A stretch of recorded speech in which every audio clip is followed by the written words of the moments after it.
fin, mais... Donc oui, on va parler du dépistage aujourd'hui, les techniques, les enjeux, les écueils. Bon, on va voir la première diapo, voilà. Là, plus près, c'est vrai, j'oublie toujours. Et on va... Alors, est-ce que ça marche? Oui, ça marche en plus.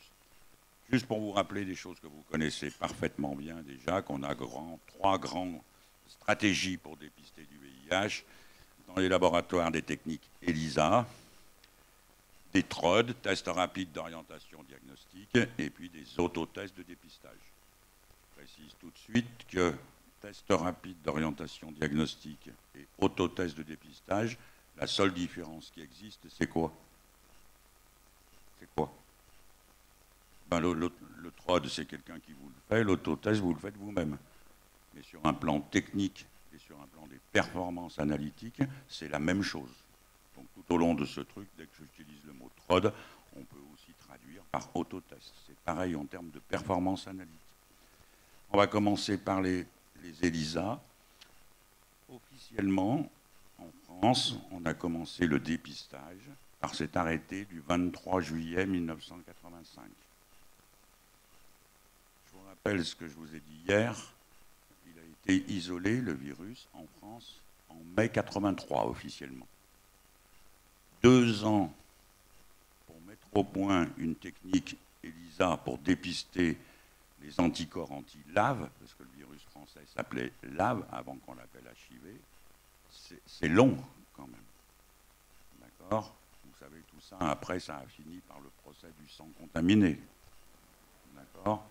Donc généralement, dans mes présentations, j'attends un petit peu plus pour cracher mon venin, maintenant que vous me connaissez un petit peu. Mais on a quand même, j'ai vécu très très mal cette année 84. Et qu'un biologiste le vive mal, on s'en contrefiche. Mais les receveurs de produits sanguins l'ont très très très très mal vécu. Et si je vous dis ça, c'est que en 84, il y avait déjà un test qui existait. C'est le test américain développé par Abbott notamment et Robert Gallo, mais que la France avait interdit. Il y avait des tests. Je travaillais avec cette société pour la rubéole, le CMV et d'autres virus. La déléguée me disait, mais Jean-Claude, j'ai des kits dans mon frigo, chez moi. Je ne peux pas te les vendre, je ne peux même pas te les donner. Parce que le Premier ministre de l'époque, avait interdit le temps à Sanofi Pasteur de sortir un test français. Ça n'a pas empêché ce monsieur de faire une très belle carrière politique. Vous voyez peut-être à qui je pense. Voilà. Là, c'est vrai que j'attaque fort pour respecter tes consignes, mon cher Mansef. Alors, j'aime bien ce schéma qui a été publié il y a quelques années par des Allemands, parce que ça vous montre l'historique de ces techniques ELISA. On a commencé donc en 85. Et l'antigène qu'on utilisait, c'est ce qu'on appelle un LISA de cellules infectées. C'est un antigène brut. On faisait pousser du virus sur des cellules, on faisait un broyat de tout ça, et puis on recherchait les anticorps par une technique dite ELISA indirecte, c'est-à-dire qu'on révélait la présence d'anticorps par ce qu'on appelle un conjugué, un anti-immunoglobuline humaine marquée. C'était les premiers tests. Ils n'étaient pas terribles, mais on était quand même bien content de les avoir. Dès 86, eh bien, le VIH2 est isolé, et donc les techniques deviennent des techniques ELISA mixtes. Toutes les fois que vous voyez mixte, comme ça, ce sont des techniques qui détectent à la fois les anticorps anti-HIV1 et les anticorps anti-HIV2. Gros progrès réalisé au début des années 90. On connaissait mieux le virus, on a mieux choisi les antigènes, c'était plus un LISA de cellules infectées, ce qu'on appelle des peptides de synthèse ou des protéines recombinantes. On avait un antigène beaucoup plus purifié. Et le principe de la technique a changé, c'était plus une ELISA indirecte, c'était une technique sandwich. C'est-à-dire que les anticorps éventuellement présents dans l'échantillon, ils sont pris en sandwich entre un antigène qui est fixé sur le support et un antigène lui-même qui est marqué. D'accord? Du pain, du jambon, c'est les anticorps, et du pain dessus. Et puis enfin, dernier gros progrès, les techniques sont devenues des techniques ELISA toujours mixtes pour rechercher les anticorps, 1 et 2, mais on a mis au fond aussi un anticorps capable de capter une des protéines du virus, qui est la protéine P24. Donc cette dernière technique, dite de 4e génération, détecte à la fois les anticorps contre le virus et le virus lui-même par l'intermédiaire de cet antigène P24. C'est ce qu'on appelle les techniques ELISA mixtes combinées, parce qu'elles détectent l'antigène et les anticorps. C'est à partir du moment où on a eu ces techniques que, pour faire une sérologie VIH, on était autorisé dans les laboratoires à ne faire plus qu'une seule technique, alors que de 85 jusqu'à 2010, toute sérologie VIH reposait sur 2 techniques. Il fallait impérativement faire 2 techniques différentes. La loi a changé en 2010. Ce qui est important à retenir là-dedans, c'est que bon, il y a eu leurs performances analytiques ont progressé de manière extraordinaire, et ça a permis quoi? Chose sur laquelle on va rester longtemps dans cette présentation, c'est que le délai après le contact éventuellement contaminant, où on peut poser un diagnostic d'infection ou de non-infection, eh ben, il a énormément raccourci. 10 semaines ici, vous voyez, 2 semaines à la fin. Ce n'est pas parce que les gens faisaient leur séroconversion plus rapidement, c'est parce qu'on avait des techniques beaucoup plus sensibles qui permettaient de mettre en évidence l'infection ou la non-infection beaucoup plus tôt. Et ça, c'est quand même, quand on fait du dépistage, que ce soit dans les laboratoires ou par TROD, la chose importante. L'autre grande technique, TROD ou autotest, voilà, vous savez, ce sont des tests unitaires, petites bandelettes, on dit des petites savonnettes dans notre jargon, 2 grands tests, 2 grandes techniques, soit, vous voyez les petites bandelettes, il y a des trodeurs là dans la salle. Ah, mais vous faites des trods, monsieur Monsef. Ah, ok, vous avez des petites bandelettes comme ça, vous déposez le sérum, ok, et puis bonjour, ils migrent, et s'il y a des anticorps dedans, ben, ils vont s'accrocher au niveau de l'antigène. Les TROD qui sont là-bas, ben, c'est celui que vous utilisez, c'est l'INSTI, ça ne migre pas latéralement, mais ça migre comme ça. Chose importante à retenir pour les TROD, c'est qu'ils tous doivent avoir un témoin interne. Quelque chose qui doit toujours être allumé, comme on dit dans notre jargon. Ça valide votre manip, ça veut dire que la manip a marché. Si vous n'avez pas ça, eh ben vous êtes obligé de recommencer. Donc, mais tous, de toute façon, en ont. Alors les TROD, c'est intéressant, parce que c'est aussi en 2010 qu'ils sont vraiment apparus. Il y a un arrêté du mois de mai 2010 qui dit en milieu médical, on peut utiliser les TROD dans 4 situations d'urgence. Les accidents d'exposition professionnels, les accidents d'exposition sexuelle, les femmes qui arrivent juste au moment d'accoucher, qui n'ont jamais eu un test de dépistage dans leur vie, d'accord, et devant des situations cliniques qui font penser à un sida. Quelqu'un qui est hospitalisé en neuro, parce qu'il a une toxoplasmose cérébrale, il faut penser à un sida. Et puis, et surtout, en novembre 2010, les TROD sont passés en milieu non médical, en clair, en milieu associatif. Pour faire des TROD, il faut à ce moment-là être formé et ensuite, sur la base de cette formation, habilité par l'Agence régionale de santé. Et à partir de là, eh bien, vous pouvez aller TRODer. Bien évidemment, et ça vous le comprendrez très facilement là-dessus, les techniques ELISA détectent les anticorps, ça, et le virus, et l'antigène.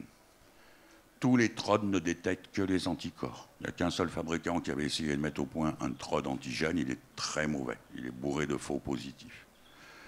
Donc, à votre avis, d'emblée, comme ça, avant que j'aille plus loin, quelles vont être les techniques entre ELISA ou TROD autotest les plus sensibles et qui vont permettre le diagnostic le plus précoce de l'infection? J'attends. On est d'accord? Vous allez comprendre par la suite.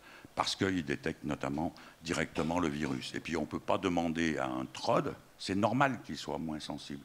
Ils sont faits en 5 minutes, à température ambiante. Des fois il peut faire froid, l'hiver, il peut faire chaud. Ok.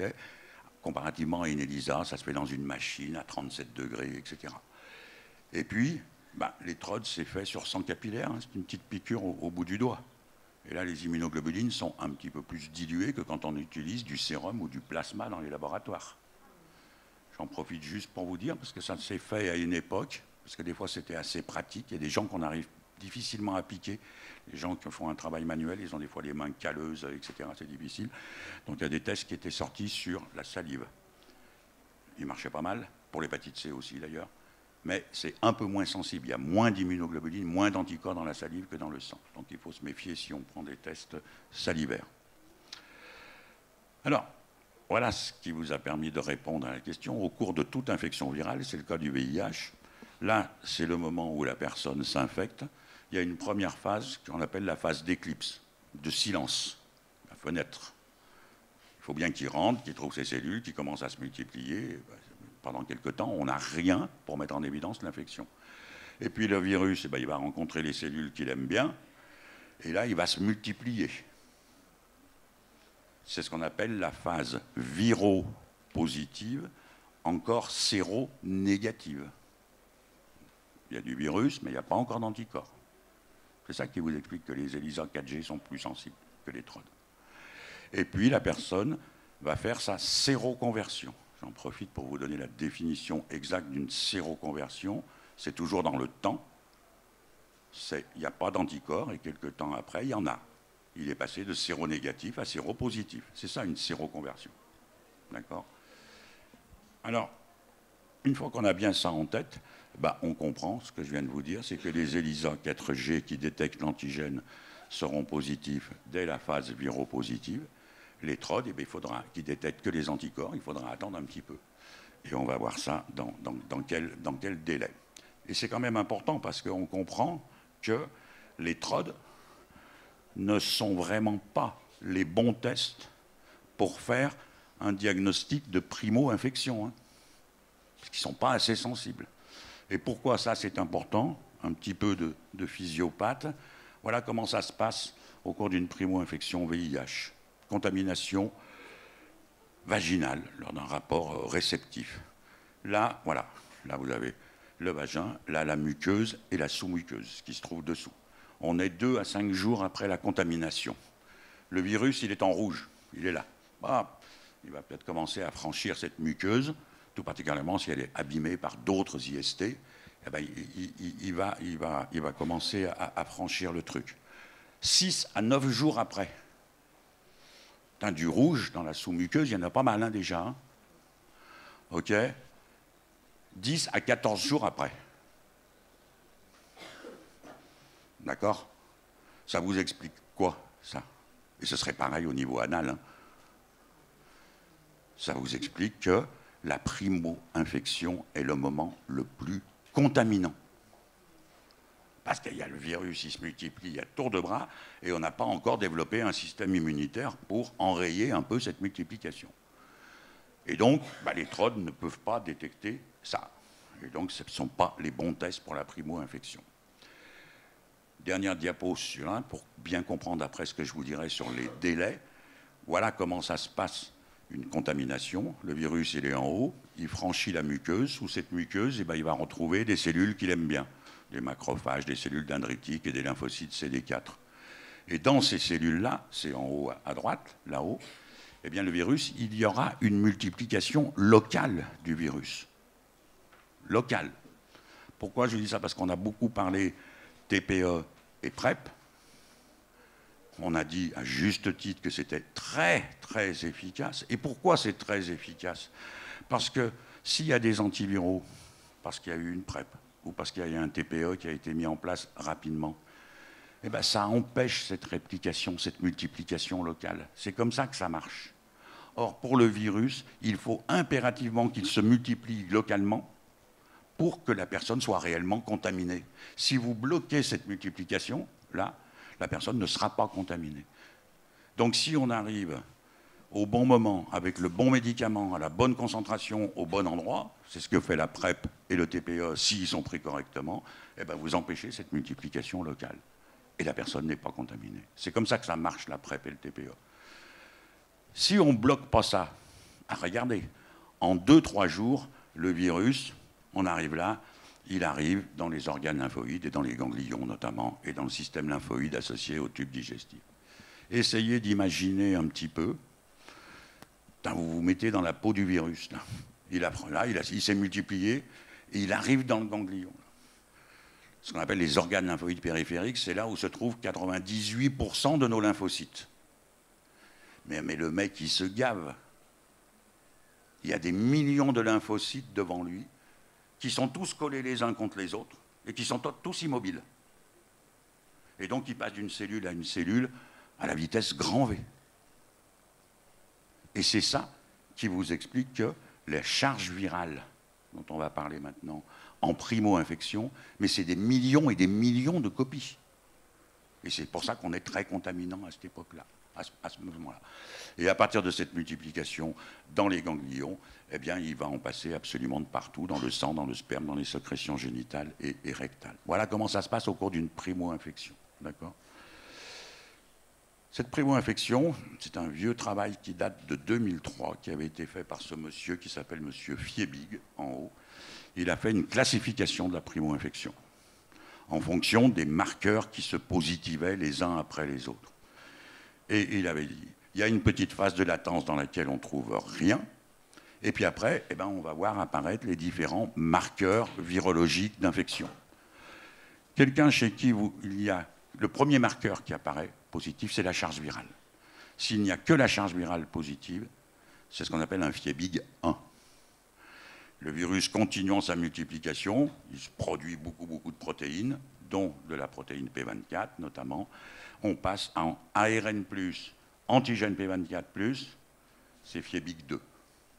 Et puis ensuite, à partir du Fiebig 3, eh bien, il y a synthèse, le système immunitaire dit mais c'est un étranger, lui je veux le rejeter, il réagit, il fabrique des CD8 cytotoxiques et une réponse immunitaire humorale. Il fabrique ses anticorps, il fait ça séro,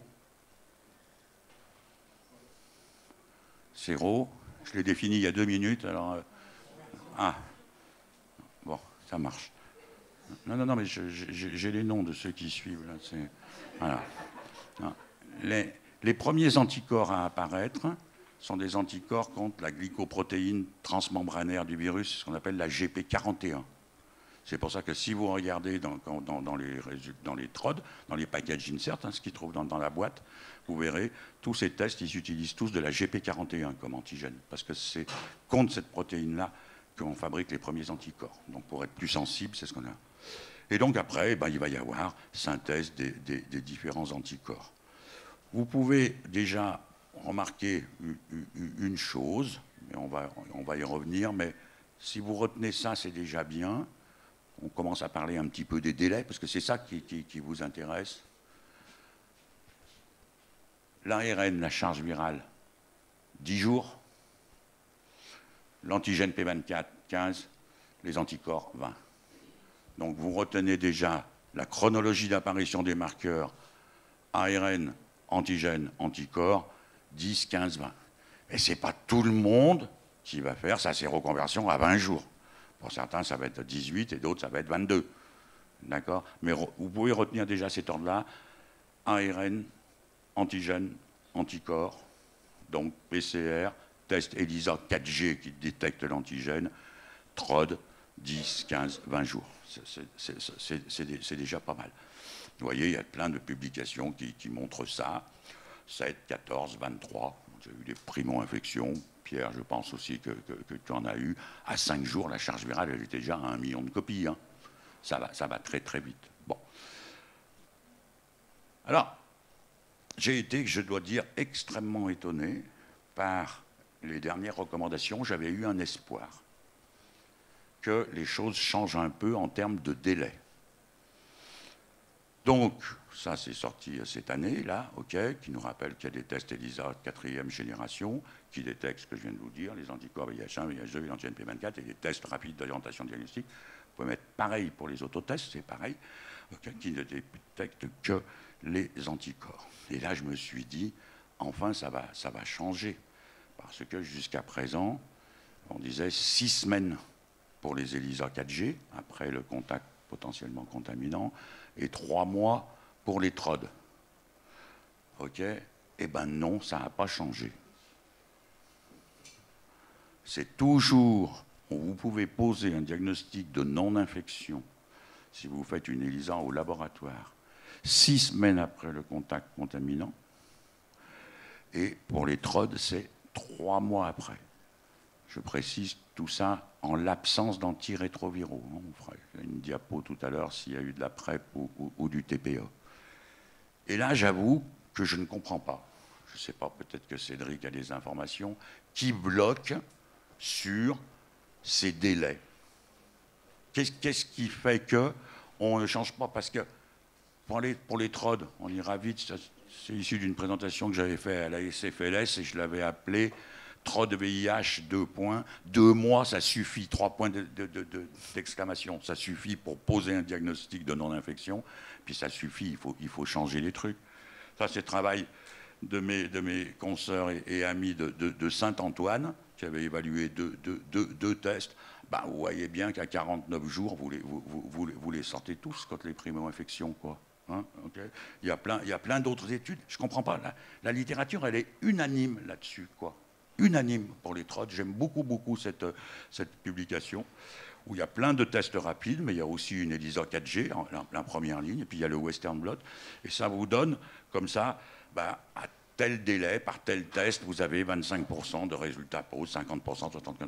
Et on voit très bien que, bah, voilà, 99, parce qu'on dit qu'il n'y a jamais de 100% en biologie, ok, mais à 47 jours, même 57 jours, les TROD, ils sont toujours poses, en l'absence d'antirétroviraux, je vous donne.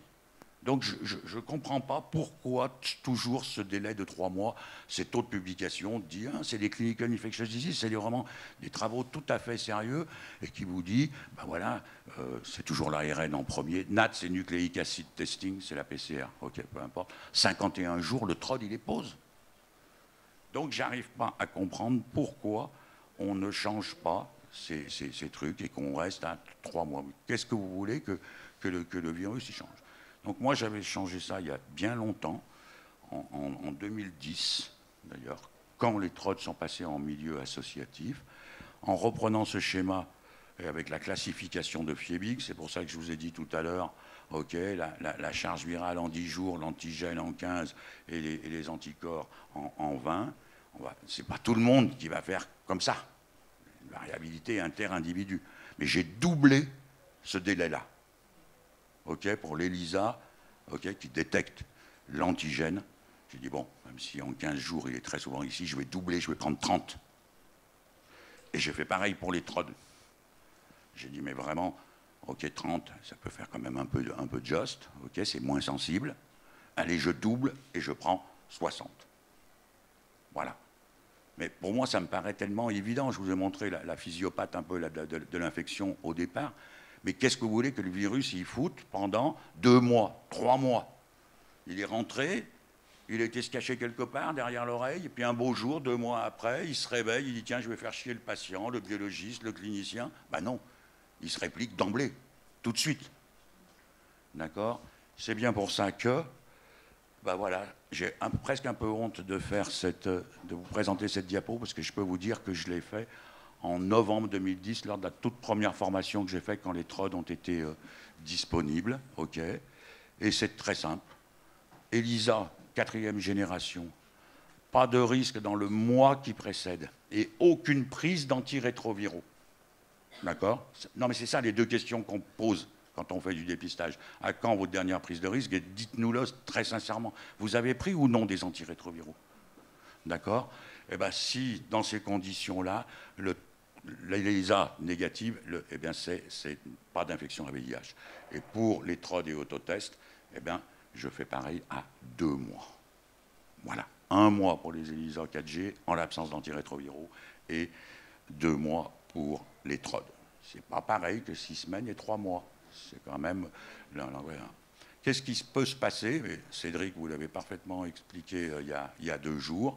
Voilà comment ça se passe, une phase viropositive, séronégative, naturellement, si je puis dire. Bien évidemment que s'il y a eu des antirétroviraux de prix un petit peu avant, ou un TPE, PrEP, ou un petit peu après TPE, mais qui malheureusement a été mal pris, ou trop tard, il va y avoir, malgré ça n'a pas empêché la contamination. mais quand même ces antiviraux qui sont présents, eh ben, ils diminuent quand même la multiplication du virus. C'est pour ça que ma phase viropositive, vous voyez, je l'ai fait plus faible. Et ça peut totalement échapper, même à une ELISA 4e génération. Ça, c'est sûr, on en a eu. Quant à la séroconversion, si j'ai fait une flèche en pointillé, quand elle va avoir lieu? Eh bien, on n'en sait rien du tout. Il faut savoir à quand remonte la dernière prise d'antirétroviraux. Et il faut que ça soit décalé dans le temps. Mais surtout, et ça les recos le précisent très très bien, si vous vous retrouvez dans une telle situation, mais il ne faut pas vous emmerder, on a un juge de paix, charge virale. En présence d'antirétroviraux, on ne sait pas s'il y a eu un TPE, une PrEP, le mec il ne se rappelle plus bien si quand il a partousé dans le saladier, il y avait des comprimés bleus, est-ce que, j'en sais rien, est-ce que c'était du Truvada ou est-ce que c'était du Viagra, ils ne savent plus après à un moment. Voilà. Non mais ils ont fait la même couleur, ils sont cons quand même, quoi. Voilà. Bon, eh ben, il faut pas vous casser la tête, d'accord. Si vous avez la possibilité de le faire, il faut faire une charge. Voilà, ça c'était mon premier message. Donc, je reste... Mais c'est emmerdant, hein, ça nous emmerde quand on fait les formations. J'en ai fait des centaines de formations de TROD pour que les associatifs soient habilités. C'est un peu embêtant, quoi, tu vois, j'aimerais bien en discuter avec vous. C'est parce que je vous assure, 1 mois pour les LISA, 2 mois pour vous ne vous rendez pas de conneries, je suis sûr de moi. Mais les ROCO, c'est toujours 6 semaines et 3 mois. On ne peut pas, dans une formation officielle, parce que c'est quand même après l'ARS qui met son coup de tampon, aller contre la loi, je dirais. Donc, je transige un peu en disant, si vous vous trouvez là, vous pouvez être très, très, très, très, très rassurant à 2 mois. Voilà, je navigue un petit peu en eau trouble comme ça. Ça, c'était le premier sujet, les autres seront beaucoup plus rapides. Je tenais à vous présenter cette publication qui est sortie dans Open Forum Infectious Disease cette année, qui pousse à la roue pour faire des TROD sur plusieurs virus. Et j'aime beaucoup, beaucoup ce tableau. Je trouve que c'est vraiment une très, très, très jolie synthèse. On parle de la taille de l'épidémie, de l'incidence, du nombre de morts par an, du pourcentage qui ont été diagnostiqués, et donc des épidémies cachées correspondantes, et de pourcentage de patients qui ont été traités. Vous voyez que pour le VIH, on s'en tire, c'est au niveau mondial ça, hein, on s'en tire pas trop mal. Regardez pour l'hépatite B et pour l'hépatite C, quoi. Hein. Les épidémies cachées, elles sont énormes. Et donc des gens traités, eh ben, c'est encore plus énorme, quoi. Hein. Donc là, vous avez vraiment, grâce à ce papier, une très belle synthèse de l'épidémiologie de ces 3 virus. Et ce que ce papier montre, c'est un très joli travail. Hein. Ils ont analysé 174 ou 175 études. C'est en haut à gauche, mais ça, l'hippocampe me cache. Au total, c'est plus de 14 millions de tests qui ont été faits dans plein d'endroits du monde. D'accord ? Ils ont regardé l'épidémie, hein, et ils ont fait des tests. Et qu'est-ce que cet article montre ? C'est que pour 1 cas de VIH détecté, en moyenne, il détecte 5 cas d'hépatite B et 3 cas d'hépatite C. Donc c'est vraiment un plaidoyer pour dire, faites des TROD vis-à-vis des 3 virus, en fonction de la zone géographique où vous êtes. Et j'ai vu dans le petit dépliant du colloque que tous les lundis, mercredi après-midi et samedi matin, c'est ce que fait Narik et Msada, du VIH et de l'hépatite B. Je crois que l'hépatite C à Mayotte n'est pas un problème majeur. OK. Donc ça, c'était un message que je voulais passer. Il me semble que c'est vraiment extrêmement important, à partir du moment où tant qu'on a la petite goutte de sang, ben, c'est peut-être bien de rechercher pas que le VIH. Les écueils, on en a beaucoup parlé depuis 2-3 jours, et je me souviens que tu le disais, des dépistages extrêmement tardifs. Notre collègue de Madagascar a fait exactement le même truc. Mais il n'y a pas que vous, hein. Il faut, voilà, il n'y a pas que vous, loin de là. Il suffit de lire le rapport de Santé publique France du mois de novembre. Sur les 5-6 000 découvertes de séropositivité, 43% sont à moins de 350 CD4 et 28% à moins de 200. Honnêtement, alors qu'on a commencé le dépistage il y a 40 ans, que l'offre de dépistage, il y a des laboratoires, il y a labo sans ordo, il y a des TROD, il y a des autotests, il y en a un. J'ai dit dans une réunion l'autre jour, mais je ne le disais pas méchamment, pour une fois, je ne suis pas toujours méchant. C'est nul, quoi. C'est pas bon. C'est quand même pas bon. C'est d'autant moins bon qu'une équipe française a publié à la dernière CROI, au mois de février, que quand il y a une découverte comme ça très tardive de séropositivité, le risque de décès de la personne est 18 fois plus élevé que si, dans les 6 mois qui suivent la mise en route, une personne qui est prise en charge et traitée précocement. Et que ce surrisque, il persiste 5 à 6 ans après un.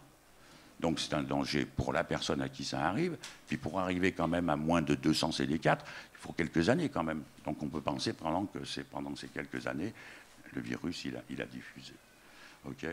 Donc ça, voilà, l'échec, il est là. Donc il faut... Et c'est pour ça que, alors là, je ne sais pas, Pierre, Cédric, je ne sais pas dans la salle si vous êtes au courant de ça, j'avais appris ça début décembre, que il y avait c'est quand même un papier officiel enregistré à la présidence de l'Assemblée nationale le 13 février. Voilà, 13 février. C'est vrai que l'Assemblée nationale, pour le moment, c'est un peu difficile quand même, ils ont peut-être d'autres choses à régler. Non, mais il y avait une proposition de loi qui a été... mais personne n'est au courant. J'en ai parlé à Marseille, j'en ai parlé à Pascal Leclerc à Grenoble, personne n'est au courant. Je ne sais pas, Cédric, tu es au courant de cette affaire? Ouais. Ah, j'ai dit, quand j'ai vu que tu étais là, j'ai dit, il y en a un qui va être au courant, c'est Cédric. Donc le ministère rappelle qu'il y a beaucoup de personnes, il y a cette épidémie cachée qui est responsable de l'immense majorité des nouvelles contaminations. Et donc, ce qu'il propose, on passe directement, c'est dans l'article 4, c'est que ces consultations aux 3 âges clés de la vie, 25, 45 ou 65 ans, où on fait d'autres choses, soient inclus un dépistage VIH et un dépistage des autres IST aussi. J'espère que, je ne sais pas où ça en est, mais on en discutera dans 2 minutes. Ça, je trouverais ça vraiment très très bien, quoi. Bon, les recommandations d'attendre 2017 au moins une fois dans sa vie jusqu'à 70 ans, ça me faisait penser à Tintin, quoi, de 7 à 77 ans. Quoi, c'est pas, voilà. Donc il faut le faire, parce qu'on a trop de découvertes, beaucoup trop tardives. Donc ça me paraît vraiment un truc intéressant. Pour finir, ou presque, il y a aussi un truc qu'il faut faire, et je ne sais pas dans vos hôpitaux respectifs, mais il y a vraiment beaucoup d'occasions manquées, quoi, hein. Enfin, je me rappelle de ce travail de Karen Champenois quand elle travaillait avec Yazdan, quand il était encore dans le nord de la France. Elle montrait que elle avait analysé toutes ces dernières découvertes de séropositivité. Mais plus de 80% des gens avaient consulté à plusieurs reprises dans les 2-3 ans qui précédaient ou dans les 5 ans qui précédaient. Et les gens n'avaient pas pensé à demander du tout le VIH. Et je dois dire que ça me touche un petit peu parce que c'était le fin novembre 2022, c'était mon dernier jour au labo. Je faisais 45 000 dépistages par an et j'avais une nouvelle séropositivité par jour ouvré.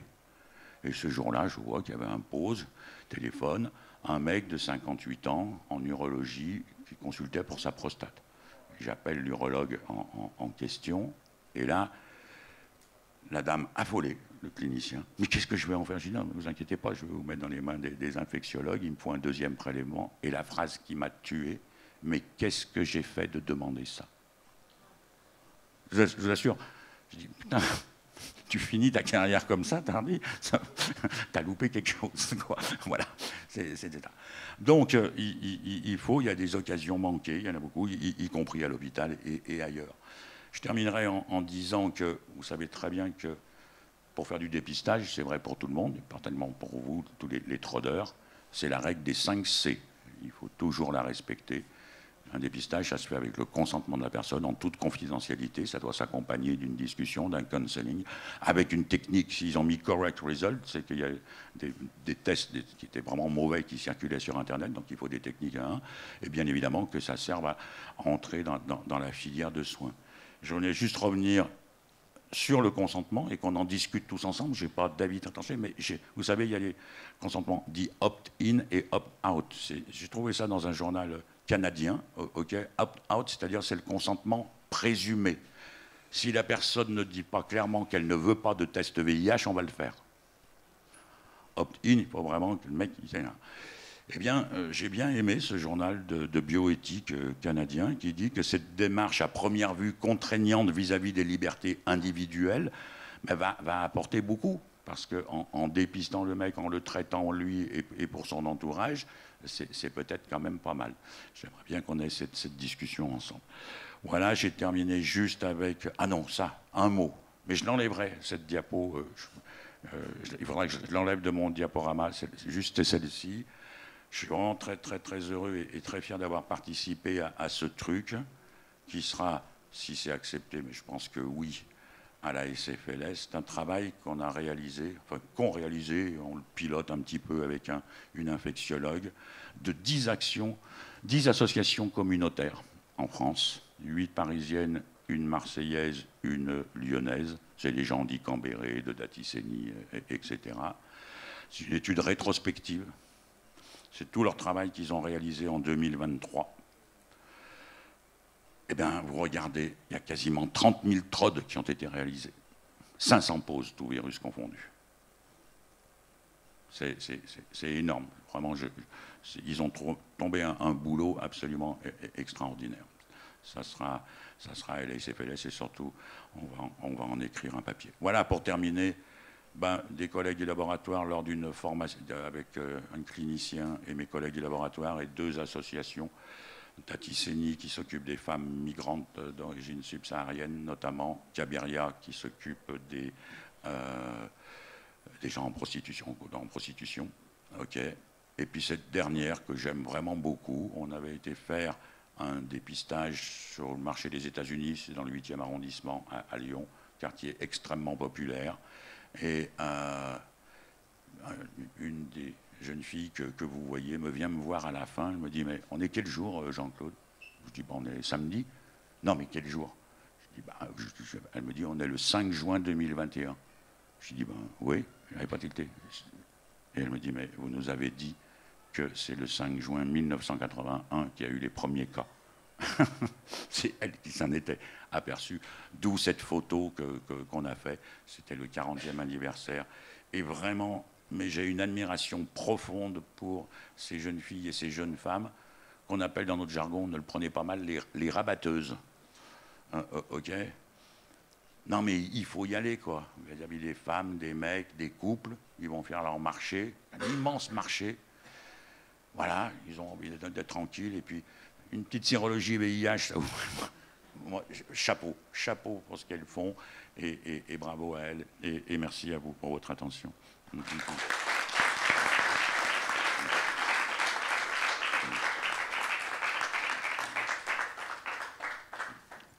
Merci beaucoup, Jean-Claude. Je vous l'avais dit, hein, qu'il allait vous accrocher.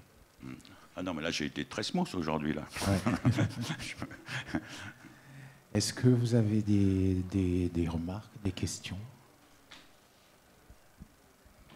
Est-ce que c'est des tests très coûteux? Est-ce qu'il y a une différence entre les 2 tests, ELISA et TROD? Non, globalement, non. Ça revient à peu près au même. Après, c'est ce que je pousse. Je crois en discuter. Je crois Monsef, quoi.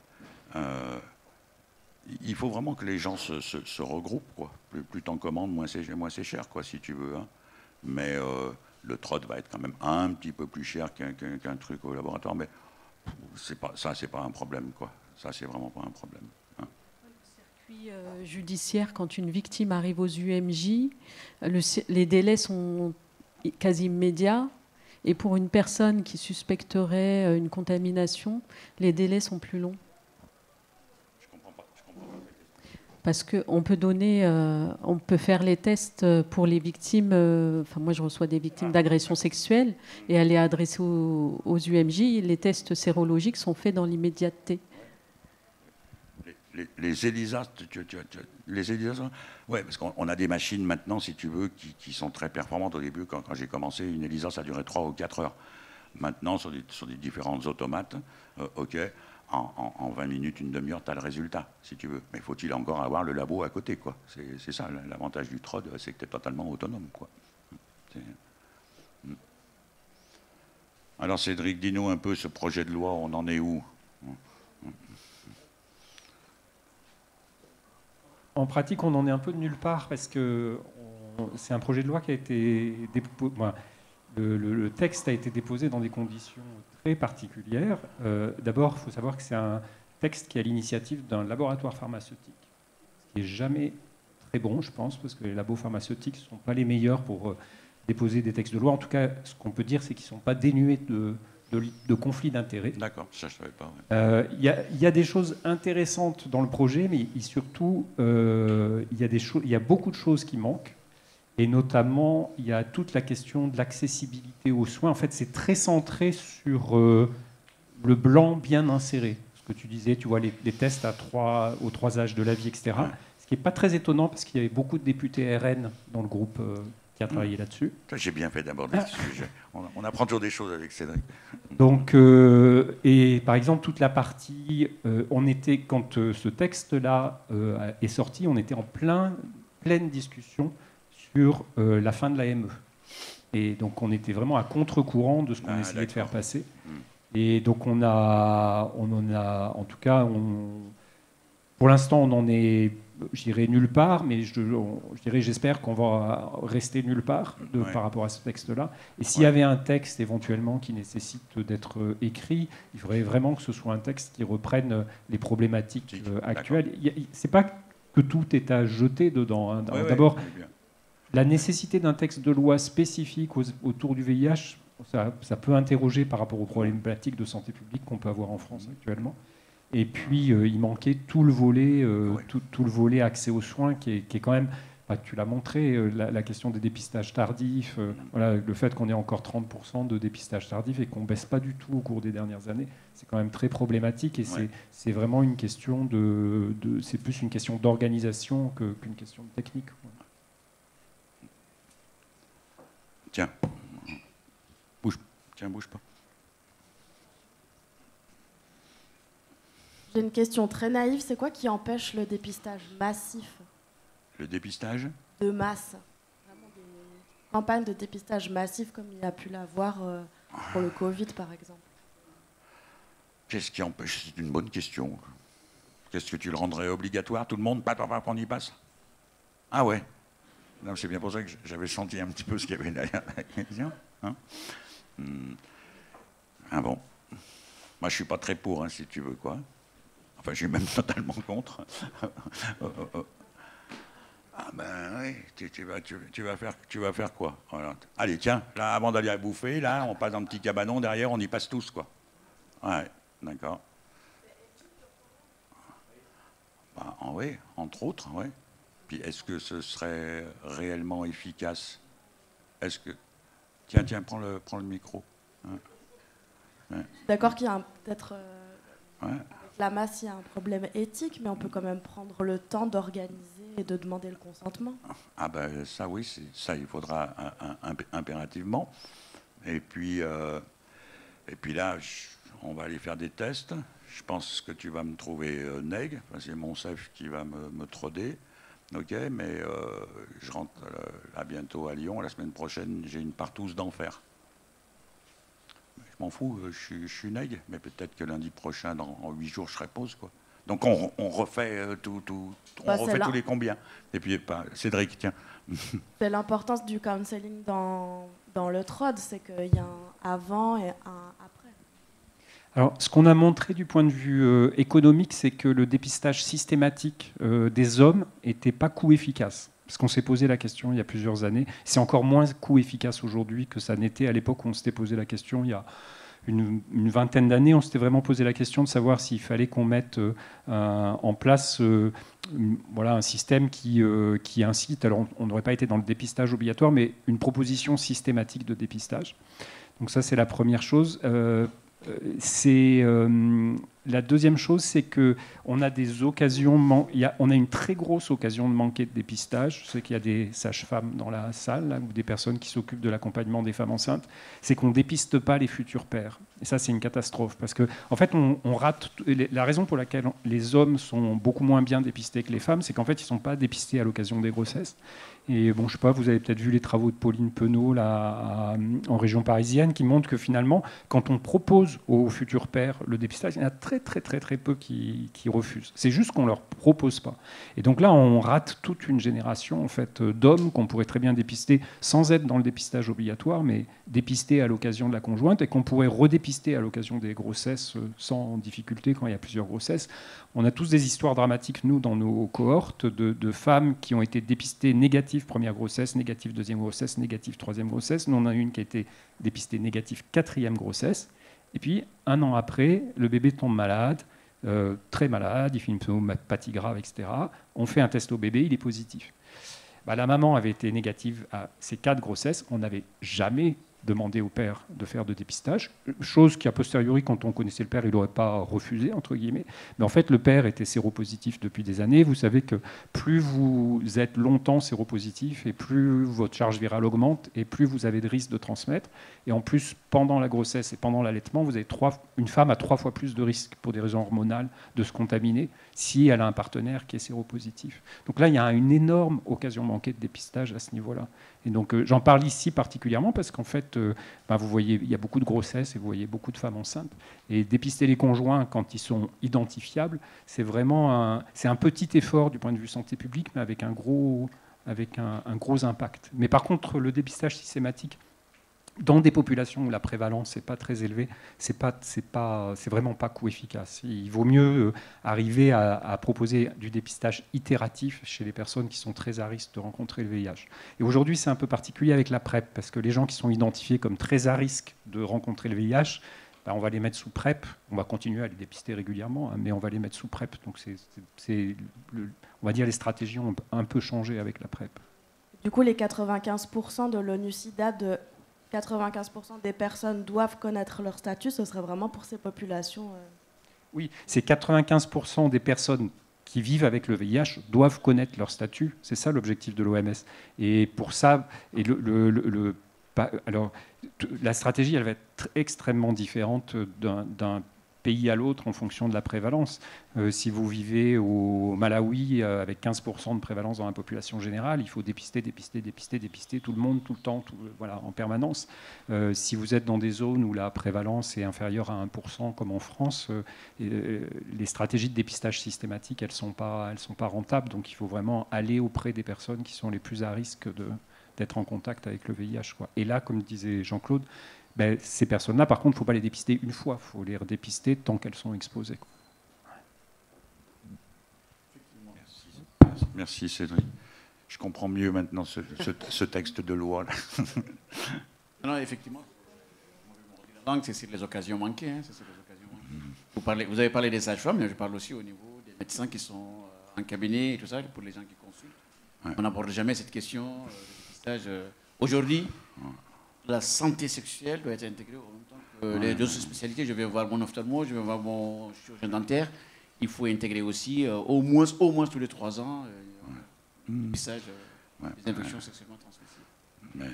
Mais en ville, c'est quand même c'est difficile, quoi. Alors, pour la médecine. Non, mais il y avait un truc, c'était Jean-Michel qui avait lancé ça il y a des années, il y a 15 ans ou 20 ans, Dépivie, ça s'appelait, je me souviens, auprès des médecins généralistes. Quoi. Bon, en plus, il n'avait pas choisi le bon terme, il avait pris le Vicia de Biomérieux, ça dure une demi-heure. Qu'est-ce que tu veux qu'un généraliste, il n'y en a déjà plus. D'accord, non, mais tu ne peux plus avoir rendez-vous sur Lyon, nous, qu'est-ce que tu veux qu'une demi-heure, comment veux-tu qu'il fasse un test de dépistage c'est dépistage en médecine de ville, ou je sais pas, il faut imaginer autre chose. Il n'empêche qu'il doit au moins en parler et pousser pour que la personne...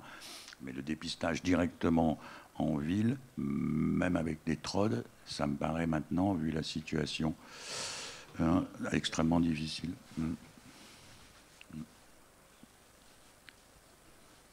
Eh bien, on va les manger. Allez, ça marche. Bon app.